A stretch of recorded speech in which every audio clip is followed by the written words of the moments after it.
Hey guys, welcome back to my channel. Today we're going to discuss continuation of the last session about democracy, voting in Western Europe, different characteristics, let's say, of the Western European voters. And this first table, social characteristics correlated with voting turnout. So in countries that have high turnout, the people have a high income and high education. They are mostly businessmen, white collar, government, farmers, commercial crop farmers, miners, mostly white men, middle age, old residents in community, workers in Eastern Europe, people who have lived in crisis situations, who are married and are members of organizations.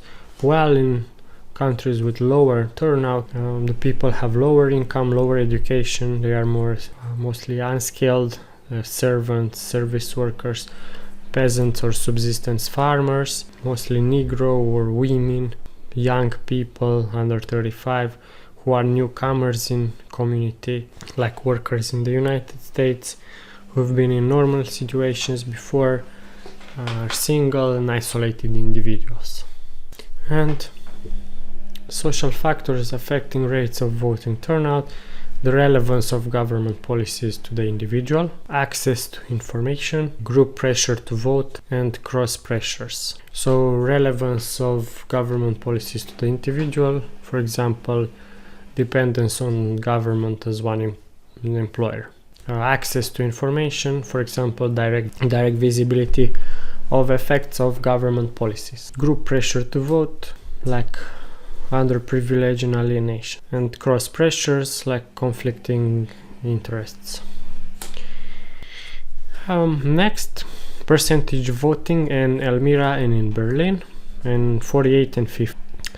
Among business and white collars is very high turnout, while wage workers, very high turnout only for people above 35.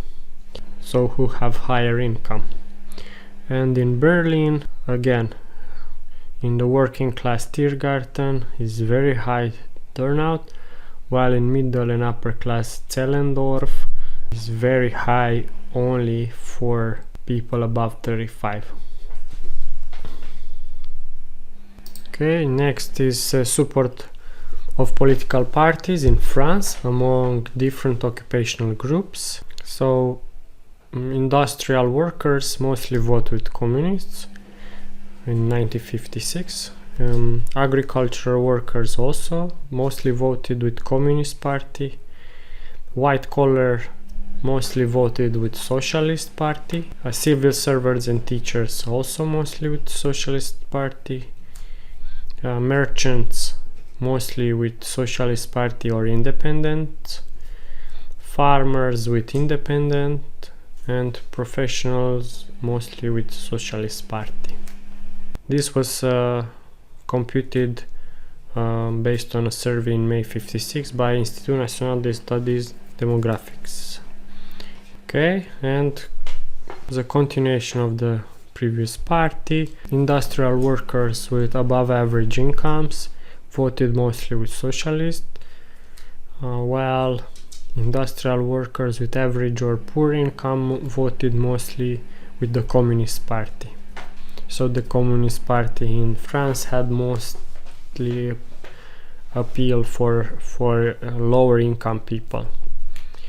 While farmers, wealthy farmers mostly voted with Independent, while average and poor farmers voted mostly with Communist Party. Again, same pattern. Occupation and party choice in Italy in the 50 in 3, males only. Professional employers mostly voted with the Christian Democrats. Large owners voted mostly with Liberal Party. Small owners in farm is farmers. Small farmers mostly voted Christian Democrats, while laborers and tenants voted with the Communist Party. So same pattern in Italy like in France. Communist Party mostly appealed to lower income, while artisan voted mostly with the Christian Democrats, while white collar voted mostly with Christian Democrats. And workers, middle income workers voted mostly with liberals, while upper lower voted mostly with the nanny left socialist, while lower voted mostly with the communists. This survey was conducted by International Public Opinion Research for the MIT Center of International Studies in 52-53. Next, estimated percentages of persons in different occupations voting Labour or Conservative in Great Britain in 51. Top business voted Conservative, middle business same, small business same, managerial same, higher professionals same, lower professionals same, among white collar, higher office same, lower offices same, intermediate group same, while manual workers and whole adult population voted mostly with Labour. So same pattern in Great Britain. Okay, next, social characteristics correlated with variations in leftist voting in the lower income groups within different countries. So let's call it the higher leftist vote was mostly from larger cities, larger plants, groups with high unemployment rates, minority, ethnic or religious groups, men, more economically advanced regions, manual workers, special occupations like miner, fishermen, commercial farmers, sailors, longshoremen, forestry workers, and less skilled workers, while the lower leftist vote in smaller towns in the countryside, in the smaller plants, in groups with low unemployment rates, a majority ethnic or religious groups, women, economically backward regions, white collar workers, specific occupation servants, service workers, peasants, subsistence farmers, and they are more skilled workers. And last thing, percentage voting for Labour and Communist parties by occupational group in Norway, 1949, under 4,000 kroner industrial workers voted 56% for Labour and Communist.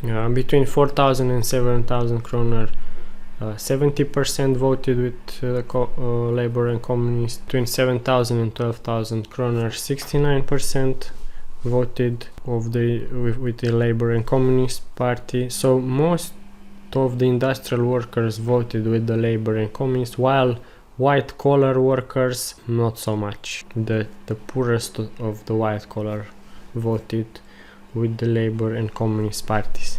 If you like this kind of videos, subscribe, follow, like, comment. See you in my next video. Bye bye.